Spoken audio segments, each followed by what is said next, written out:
মুম্বাইস্থিত PFI কাৰ্যালয় এইটো। কাৰ্যালয়ৰ পৰা এইদৰে হোৰ্ডিং পতাকা আদি খুলিছে নিৰাপত্তা বাহিনী। বুধবাৰৰ পুৱাৰ ভাগৰ দৃশ্য এয়া। কেন্দ্ৰীয় গৃহ মন্ত্ৰালয়ে নিষিদ্ধ ঘোষণা কৰিলে PFI। PFI সহ 10টা সহযোগী সংগঠনক 5 বছৰলৈ নিষিদ্ধ।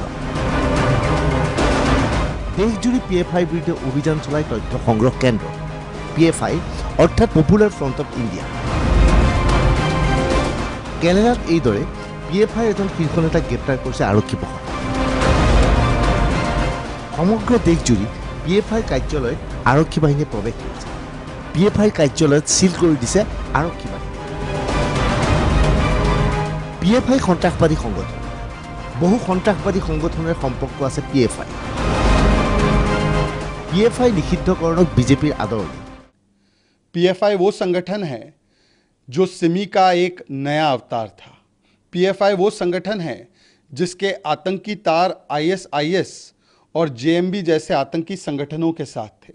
PFI वो संगठन है जिसको विदेशी स्रोतों से पैसा मिल रहा था ताकि भारत में सांप्रदायिक ताने बाने को और भारत की अखंडता और एकता को तोड़ने के लिए, तार तार करने के लिए वो यहाँ पर दंगे करवा सके, सांप्रदायिक माहौल को बिगाड़ सके। जिस प्रकार से हिजाब से लेकर अलग अलग मुद्दों पर वो सांप्रदायिकता फैलाने का भी काम कर रही थी।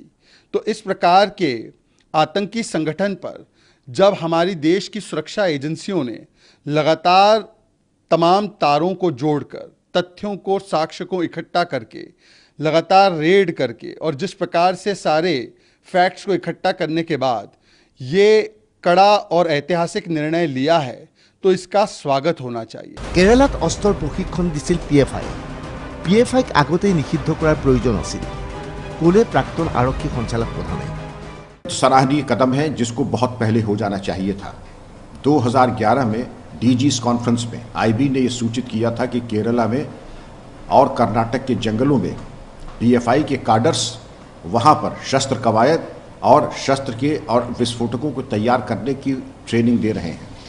2011 से लेकर 2022 तक की लंबी यात्रा में प्रोफेसर TJ जोसेफ का दाहिना हाथ का काटा जाना, प्रधानमंत्री मोदी की हत्या का षड्यंत्र रचना 12 जुलाई को इस वर्ष, इसके अलावा फुलवारी शरीफ में जो सनसनीखेज घटनाक्रम हुए हैं, कानपुर, दिल्ली दंगा, बेंगलुरु दंगा, सर तन से जुदा के जहां कहीं भी देश में घटनाएं हो रही हैं उसके तार जाकर के PFI से जुड़ते हैं। तो जैसा कि सैन्य ऑपरेशंस में कहा जाता है कि सांप का सर काट देना चाहिए, ये काम बहुत पहले हो जाना चाहिए था, अब तक क्यों नहीं हुआ, ये चिंता का विषय है।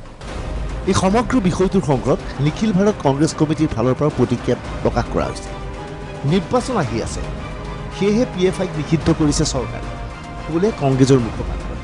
PFI अगर इतनी खौफनाक खतरनाक संगठन है तो अभी तक पाबंदी क्यों नहीं लगाई थी आपने? क्यों उस PFI को आपने खुला छोड़ दिया था? और PFI का कोई भी ऐसा वाकया हमारे सामने नहीं आया जिस पे सवाल या निशान लगाया जा सके। PFI पे 5 साल की पाबंदी क्यों लगी है? अगर वो इतनी खतरनाक है तो 5 साल के बाद दोबारा PFI के लोग अपने आप को संगठित कर सकते हैं। ये दिसंबर का चुनाव है, गुजरात और हिमाचल और मेघालय, और उसके बाद फिर चुनाव है। चूँकि भारतीय जनता पार्टी आने वाले समय में ये चुनाव जीतने वाली नहीं है, इसलिए PFI पे पाबंदी लगाई गई। उल्लेखযোগ্য যে চলিত মাহটোত কমেও দুবাৰকৈ PFI কাৰ্যালয়ত সমগ্ৰ দেশজুৰি কেন্দ্ৰীয় গৃহ মন্ত্ৰালয়ৰ নিৰ্দেশত নিৰাপত্তা বাহিনীয়ে তালাচী চলাইছিল। প্ৰায় 200ৰো অধিক PFI সদস্যক গ্ৰেপ্তাৰ কৰা হৈছিল। তেওঁলোকৰ তথ্যৰ ভিত্তিত অৱশেষত কেন্দ্ৰীয় গৃহ মন্ত্ৰালয়ে 5 বছৰৰ বাবে PFIক নিষিদ্ধ ঘোষণা কৰিছে। Bureau report DY365।